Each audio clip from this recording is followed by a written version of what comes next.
यदि हम सब भगवान के ऊपर छोड़ दें ना, सब कुछ भगवान के ऊपर यदि छोड़ दें, तो हमारे दाने पानी की सब व्यवस्था भगवान ही करेंगे। एक ऐसे ही बहुत बड़े आचार्य थे, बड़े विद्वान, भगवान की भक्ति करते थे, भगवान पर बड़ा विश्वास रखते थे। गांव से थोड़ा बाहर अपना गुरुकुल चलाते थे, बच्चों को शिक्षा देते थे, और उनका नियम था कि कभी कल के लिए संग्रह नहीं करते थे। कभी भी उन्होंने कल के लिए संग्रह नहीं किया। आज जो आ जाए, प्रभु कृपा से जो मिल जाए, उसी को ग्रहण करते थे। भगवान पे अपार विश्वास उन्हें, यही नियम था। और एक बार क्या हुआ, दीपावली का दिन, और कोई व्यवस्था नहीं बन पाई। सुबह हो गई, कुछ नहीं आया, दोपहर हो गई, कुछ नहीं आया, सांझ हो गई, कुछ नहीं आया, भूखे रह गए। भगवान को अनन्यता से भजते थे, पर आज जीवन में पहली बार ऐसा दिन आया कि एक अन्न का दाना भी नहीं है, भूखे रह गए। और जब इंसान भूखा रह जाता है ना, तो ना भगवान अच्छे लगते हैं, ना कोई काम अच्छा लगता है। पंजाबी की एक कहावत है कि पेट न पहिया रोटियां तो सब्बे गल्ला खोटियां। अगर पेट को रोटी ना मिले तो सारी बात बेकार लगती है। और महाराज आचार्य शर्म के मारे घर भी नहीं गए।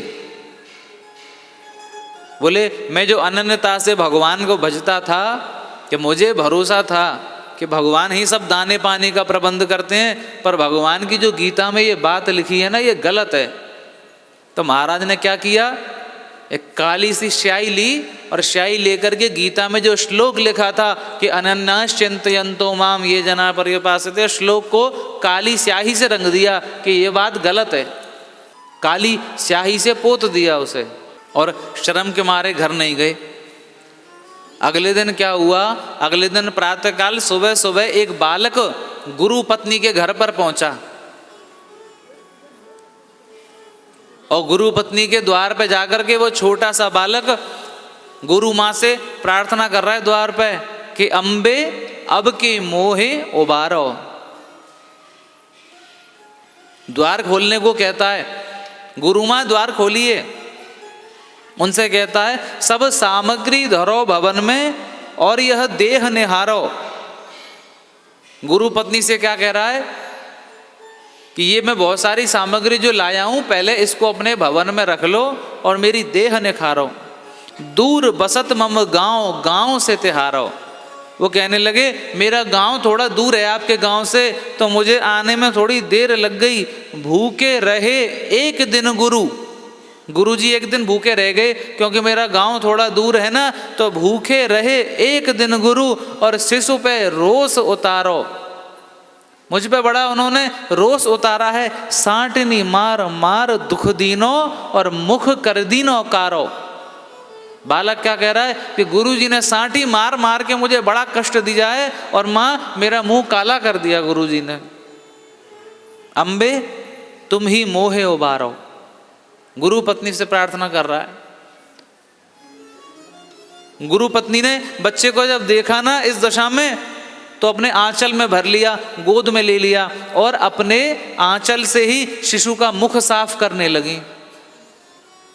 कहने लगी, ऐसा करते तो नहीं है वो, पर पता नहीं ऐसा क्यों किया। बूढ़े हो गए ना, सठिया गए होंगे। देख बालक, तू उनकी बात का बुरा मत मानियो, तू मन में कष्ट मत मानियो, गुरुजी थोड़े बूढ़े हो गए हैं, तू उनसे नाराज मत होइयो। मैं समझाऊंगी, मैं गुरुजी को बताऊंगी कितना गलत किया है।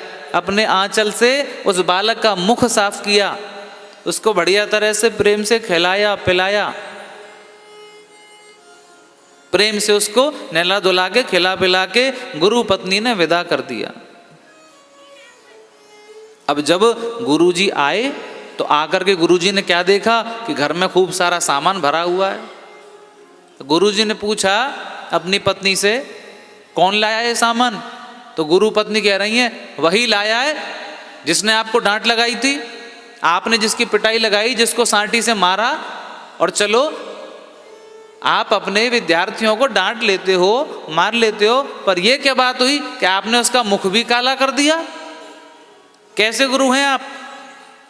आपको दया नहीं आई? कैसे निर्दयी हैं? आपने उसका मुख काला कर दिया। देखो पता नहीं कैसे काला किया है, मेरे आंचल में वो कालख लगी हुई है और कैसी कालख है, छूट ही नहीं रही। ये देखो मेरे हाथ काले हो गए हैं। कौन सी कालिक थी वो? और जैसे ही गुरु पत्नी ने वो हाथों की कालिक दिखाई, तो उस हाथों पर लगी हुई स्याही में गुरु जी को साफ साफ दिख रहा था कि अनन्यास चिंतयन्तो माम ये जना पर्युपासते तेषाम नित्याभयुक्तानाम योगक्षेमं वहाम्यहम्। गुरु जी समझ गए ये वही स्याही है जो मैं गीता पर लगा करके आया हूं। गुरु जी बड़े रोए, दौड़े दौड़े आश्रम पर आए, पुनः पुस्तक उठाई और उस जगह पर दोबारा से उसी श्लोक को लिखा, अनन्यास चिंतयन्तो माम ये जना पर्युपासते। पुस्तक की परिक्रमा लगाई और भगवान से कही, भगवान ये बात 100% सत्य है, जो आपको अनन्य भाव से भजता है उसकी सारी व्यवस्था आप स्वयं ही देखते हैं।